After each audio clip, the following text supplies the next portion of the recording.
Shalom, it's Rabbi David Barron with my 5-minute Torah talk. Before I begin, I want to invite everyone to our magnificent High Holy Day services here at our Temple of the Arts, where we explore religion through music, drama, art, dance, and film. And these services are going to be spectacular, joining our music director, Sharon Farber, who won a Grammy recently, and our cantor, Alicia Pierce, is our new Chazan, Nathan Lamb, who's joining our clergy team. It promises to be really an amazing and unforgettable High Holy Days. I also have guests who are going to tell deeply moving stories. They come to us from around the world, and they're going to share some inspirational stories in their life journey. So please make sure you go on our temple website, templeofthearts.org, and join our synagogue and secure your seating and your ticketing for the High Holy Days. We look forward to greeting you and welcoming you in person. And just another quick reminder, September 16th, our Shabbat with Bet Teshuvah, the healing and sobriety community joining our congregation for that Shabbat service on Friday night, the 16th of September at 8 p.m. Well, summer is drawing to a close with Labor Day, and we look forward to the new year. In fact, we're in the Hebrew month of Elul. We're in the fourth of the special Sabbaths of consolation, as they're called, and we're moving in the direction of opening up our consciousness to healing and to living in a way that's in alignment with our value system. And this week's Torah portion of Shoftim is such a rich repository of so many fascinating laws and regulations and examples given to us on how to live by our Torah and by our divine guidance. So the Torah portion begins saying that judges and magistrates you shall appoint to you shoftim v'shotrim in all of your villages as you enter into the promised land, and establish a system of justice. In fact, in the Torah reading we have the famous quote, tzedek tzedek tirdof, justice, justice shalt thou pursue. And of course the rabbis ask in the commentaries about this great verse, this great quote from the Torah that is so well known. They say, why is the word tzedek repeated? Why don't you just say, justice shalt thou pursue? Why justice, justice?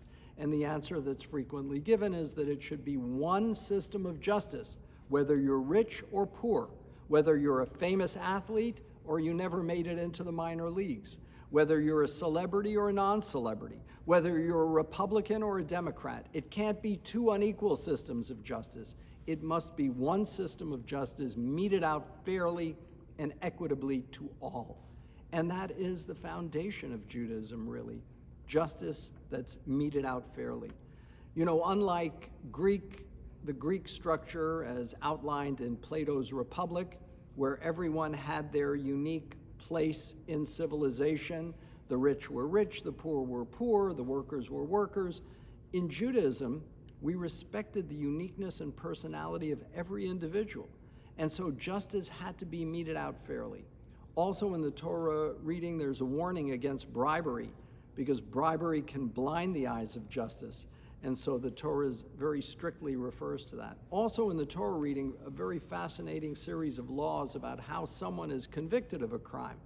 And in the Torah, it says, Al pi shnei edim, by two witnesses shall someone be convicted of a crime. You can't just have circumstantial evidence. You can't just have one witness. You must have two witnesses who witness the event.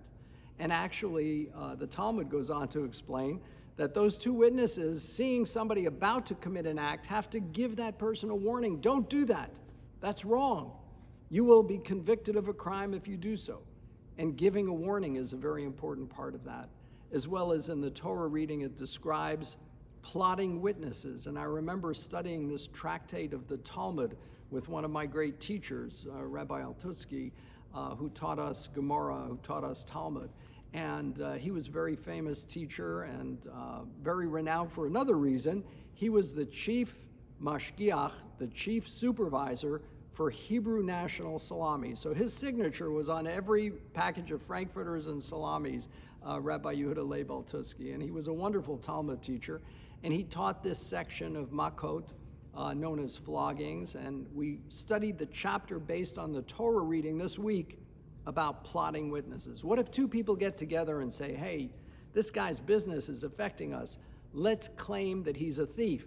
or that he's a murderer, or that he's done something dastardly, and let's get together and get him into trouble. What happens to those two plotting witnesses who plotted someone else's demise or destroyed their reputation? And don't we see that happening on a huge scale in our cancel culture society, where a couple of people can get together and destroy someone's reputation? How should that person, if found out, be punished? Well, you take the witnesses who claim to have seen the act and you interrogate them in separate rooms, separately, to make sure their stories line up. And if you find that those people colluded, that they conspired to harm someone's reputation, they should be punished in the exact manner they plan to hurt that individual.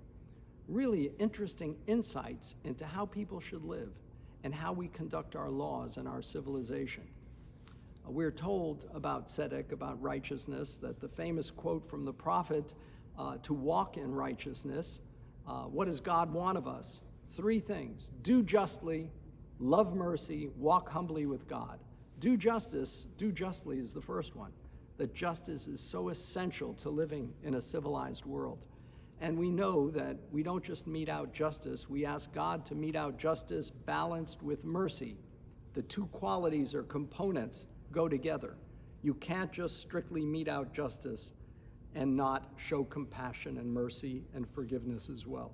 So as we approach the high holy days and a time of returning and healing and repentance, let's make sure that we always value the teachings of the Torah, especially the teachings related to meting out justice fairly and equitably to all.